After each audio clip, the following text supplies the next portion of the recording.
बिस्मिल्लाहिर्रहमानिर्रहीम, अस्सलाम वालेकुम। इस वीडियो में हम दो इश्यूज़ पर बात करेंगे। एक बात करेंगे कि चौधरी बरादरान ने मरियम सफ़दर साहिबा, शरीफ ख़ानदान और मीर के वकील की खिदमत हासिल कर ली हैं। किस केस में की हैं, क्या उनका मौक़िफ़ है, उस पर बात करेंगे। और साथ ही हम बात करेंगे सुहेल वड़ाई साहब का एक कॉलम जो उन्होंने लिखा है, उसमें उन्होंने क्या ऐसी चीज़ें लिखी हैं जो बड़ी इंटरेस्टिंग हैं, जिन पर गौर करना चाहिए।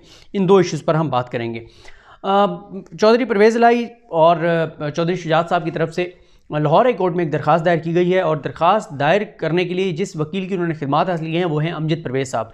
अमजद परवेज़ साहब शरीफ ख़ानदान के वकील हैं, मरियम सफ़दर के वकील हैं। ट्रायल कोर्ट में भी वो उनके केसेस लड़ते रहे, लाहौर हाई कोर्ट में भी उनके केसेस लड़ते हैं, सुप्रीम कोर्ट में भी पेश होते हैं। वो शरीफ ख़ानदान और नून लीग के तकरीबन तमाम रहनुमाओं के केसेस वही लड़ते हैं, और मीर का केस भी वही लड़ रहे हैं, और अब चौधरी परवेज़ बरादरान का भी वही लड़ रहे हैं केस। इसकी एक तो ज़ाहिर है ये वजह हो सकती है कि जिस वकील ने शरीफ ख़ानदान की करप्शन, लूटमार और मनी लॉन्ड्रिंग के केसेस लड़े हों, उससे ज़्यादा मंझा हुआ वकील कौन सा हो सकता है जिसको इतना एक्सपीरियंस हो गया हो कि जो सबसे क्लासिक पाकिस्तान में एक ख़ानदान हो जिसने बेहतरीन अंदाज में बड़ी बारीकी से गेम डाली हो और बड़े ज़बरदस्त अंदाज से मनी लॉन्ड्रिंग, लूट मार और करप्शन की हो, उस ख़ानदान का केस लड़ना मेरा ख़्याल है उस वकील को इतना वो सिखा देता है, इतना वो बता देता है, समझा देता है वो केस, कि वो आइंदा एक उसकी तो स्पेशलाइजेशन हो जाती है करप्शन, मनी लॉन्ड्रिंग और लूट मार के केसेस लड़ने में।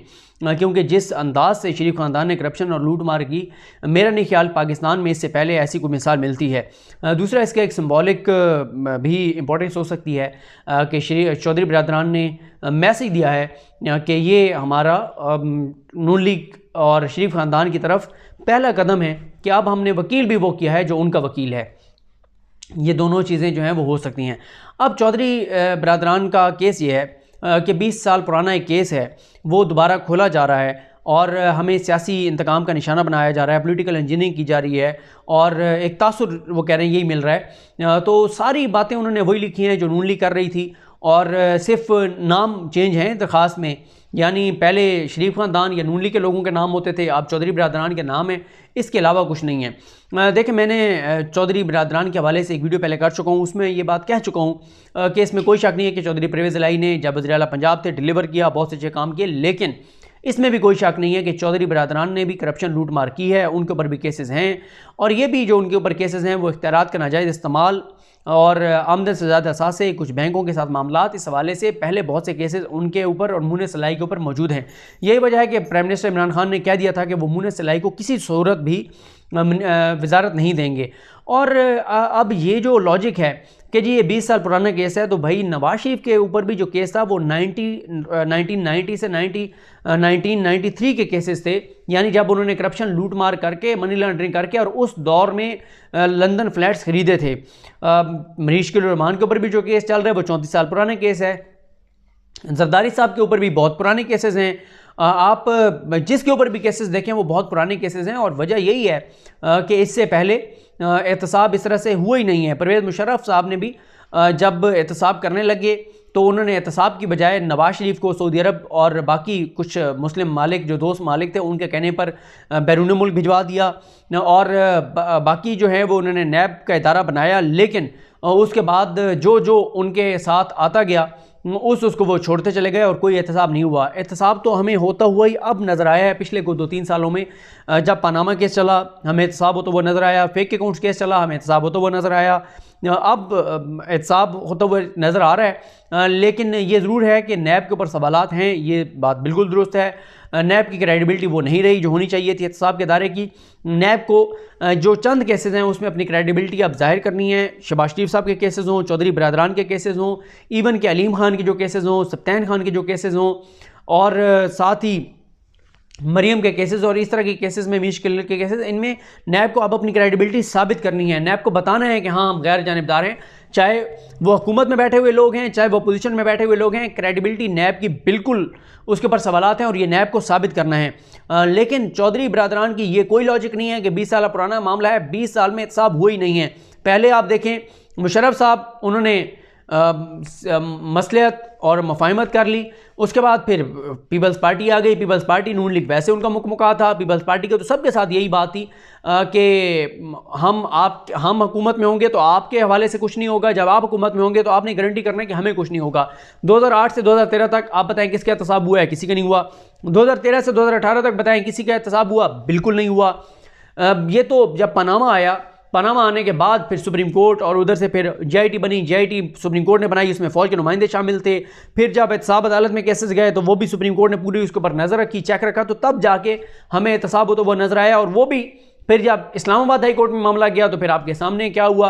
और फिर सज़ा याफ्ता मुजरिम को जिस तरह से बाहर भिजवाया गया वो भी आपके सामने।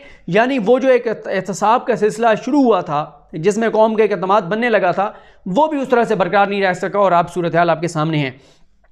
चौधरी साहबान बरादरान के खिलाफ एक और केस बैरी टाउन वाला, उसमें भी इनको रिलीफ मिल गया था, वो भी अभी पेंडिंग है। उसके ऊपर भी तहकीकात होनी चाहिए कि किस तरह से इन्होंने मलिक रियाज को फ़ायदा पहुंचाया था और किस तरह से मलिक रियाज को फ़ायदा पहुंचाकर और उनसे प्लाट लिए थे जो इनके ऊपर इल्ज़ाम है। वो केस भी पेंडिंग है। मैं आपको यहाँ पर मलिक रियाज साहब के हवाले से कुछ चीज़ें और भी चल रही हैं जो वो अपने बैरी टाउन के लोगों के साथ कर रहे हैं, उस पर मैं अलग किसी वीडियो में बात करूँगा। मुझे बहुत सारी चीज़ें कुछ लोगों ने भेजी हैं। ये तो है चौधरी बरादरान का मामला, उनके केस का मामला। बिल्कुल की तहकीकात होनी चाहिए, मंतकी यहाँ तक केसेस जाने चाहिए। ये कोई लॉजिक नहीं है कि 20 साल पहले पुराना केस है। अगर एक शख्स ने 20 साल पहले कत्ल किया था और आज पता चले कि उसने कत्ल किया था तो क्या उसको हम माफ़ कर देंगे कि ये 20 साल पहले इसने कत्ल किया था? नहीं।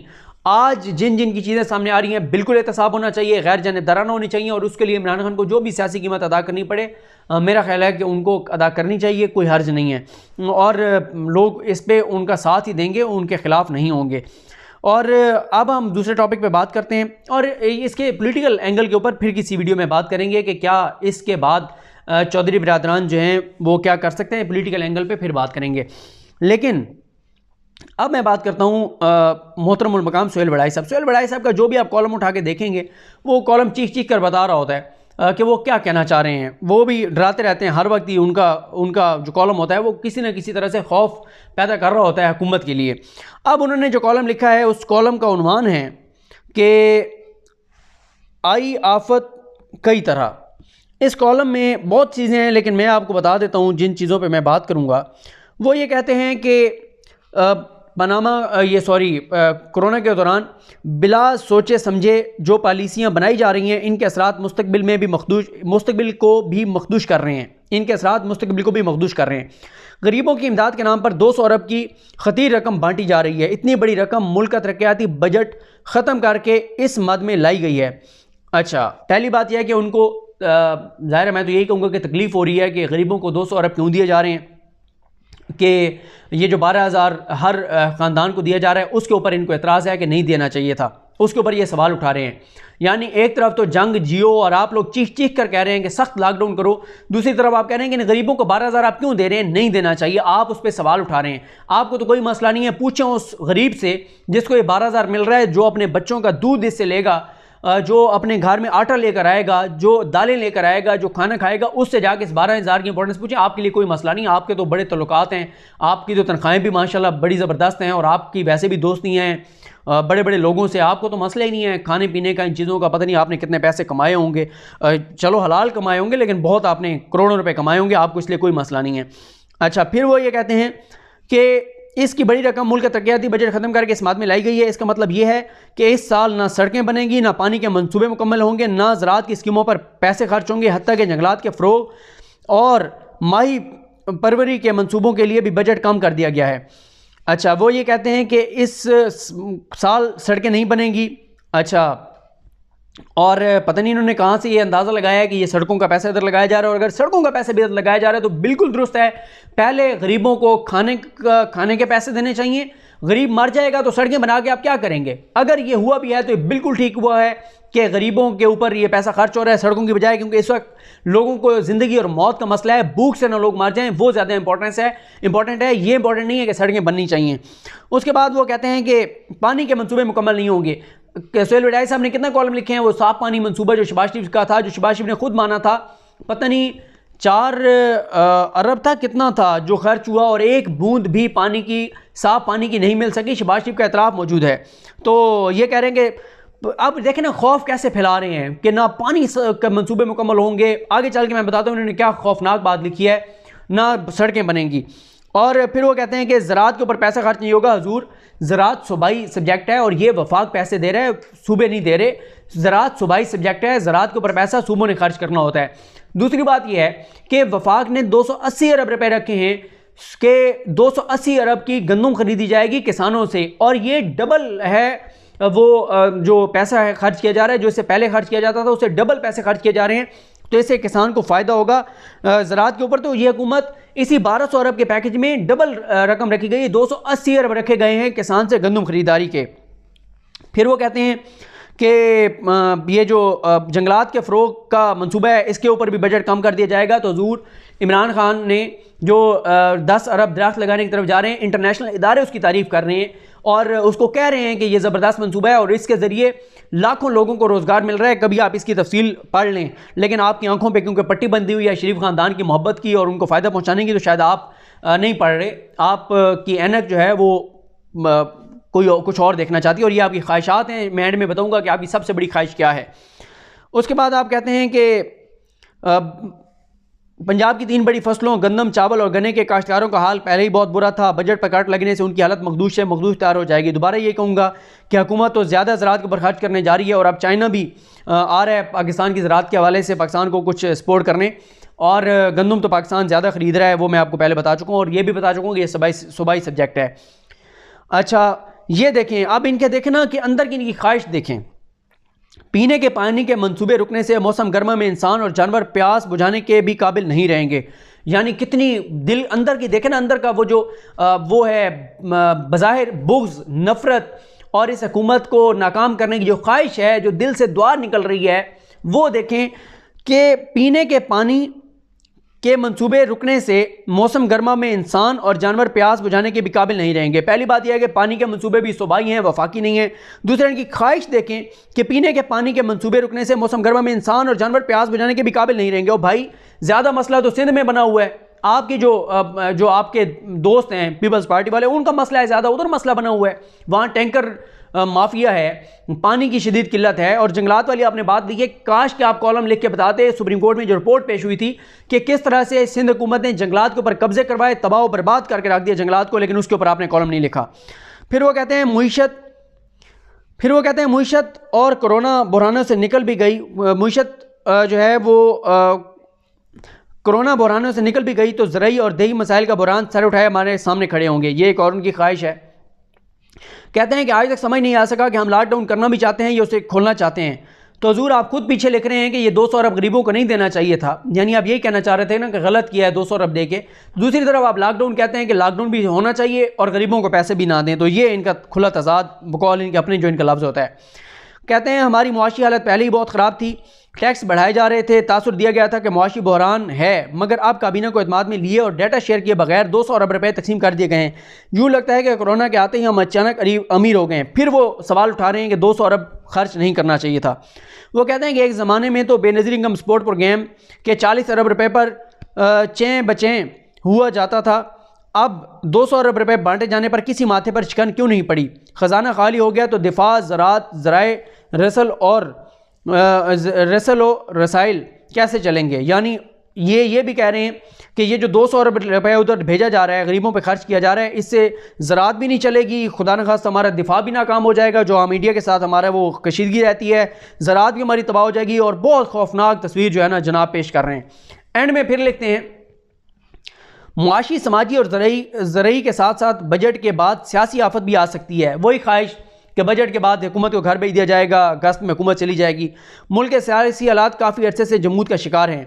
हुकूमत के लिए तो ये माहौल साजगार है, अपोजिशन भी कोई हरकत नहीं कर रही, अवाम खामोश हैं, इदारे ताउन पर आमादा हैं। एक तरफ कहते हैं कि बड़े इख्तिलाफात हैं सिविल मिलिट्री, और ख़ुद लिख रहे हैं कि अपोजिशन कोई हरकत नहीं कर रही, अवाम खामोश हैं, इदारे ताउन पर आमादा। लेकिन हमेशा तो ऐसे नहीं चल सकता। फिर वही ख्वाहिश, अपोजिशन के सब्र का दामन छूट रहा है। तो भाई कहाँ सब्र का दामन छूट रहा है? वो तो कह रहे हैं कि हम 18वीं तरमीम पे भी वोट देने को तैयार हैं, अगर केसेस ख़त्म कर दें वो तो हर हवाले से तामुन करने को तैयार हैं नैब केसेस के ऊपर। अवाम हालात की चक्की में पिसते जा रहे हैं, मीडिया मुआशी तंगदस्ती का शिकार है, किसी एक तबके में उबाल आ गया तो बाकी सब भी इकट्ठे हो जाएंगे। वही ख्वाहिश कि किसी तरह से सारे इकट्ठे हो जाएंगे, हुकूमत के खिलाफ निकल पड़ेंगे, अपोजिशन भी, मीडिया भी। अपोजिशन और मीडिया तो पहले हुकूमत के खिलाफ हैं, अवाम भी सड़कों पर आ जाएगी। भाई अगर अवाम ने सड़कों पर आना है तो सबसे पहले अवाम कराची में सड़कों पर आएगी, सिंध में सड़कों पर आएगी, जो एक तरफ तो कर्फ्यू लगाना चाहते हैं, दूसरी तरफ अवाम को पैसे नहीं दे रहे, और जो पैसे दे रहे हैं वो आगे मैं स्टोरी करूंगा कि करप्शन, ज़कात के पैसों में करप्शन, अतियात के पैसों में करप्शन, खाना जो लोगों में जो राशन तकसीम कर रहे हैं उसकी कोई अता पता नहीं है। तो हजूर अगर अवाम सड़कों पर आएंगे तो सबसे पहले आपके दोस्त आसिफ अली जरदारी की हुकूमत के खिलाफ, पीपल्स पार्टी की हुकूमत के खिलाफ सिंध में सड़कों पर आएंगे। तो आप देखें अंदर का बुग़्ज़, नफरत, ख्वाहिश किस तरह से है कि अवाम प्यासे मर जाएंगे, भूख होगी, अफलास होगी, दिफा भी हमारा नाकाम हो जाएगा। किससे? 200 अरब से। और वो 200 अरब किसको दिया जा रहा है? गरीबों को दिया जा रहा है। अगर आपके पास सबूत हैं कि ये गलत लोगों को दिया जा रहा है तो आप वो सबूत सामने लाएं। ये इन्होंने सोहेल वड़ाई साहब ने उस वक्त कितने कॉलम लिखे थे जब बेनज़ीर इनकम स्पोर्ट में पता चला था कि 17वें से 22वें ग्रेड तक के ब्यूरोक्रेट और उनकी बीवियाँ जो हैं वो पैसे ले रही थी यतीमों, मस्कीनों और जो गरीब लोग थे उनके जो हक के पैसे थे वो ब्यूरोक्रेट ले रहे थे। लेकिन उसके ऊपर सोहेल वड़ाई साहब ने क्यों कोई कॉलम नहीं लिखा था? क्योंकि वो पीपल्स पार्टी ने किया था, और पीपल्स पार्टी को और नून लीग को सोहेल वड़ाई साहब के नज़दीक 7 खून माफ़ हैं।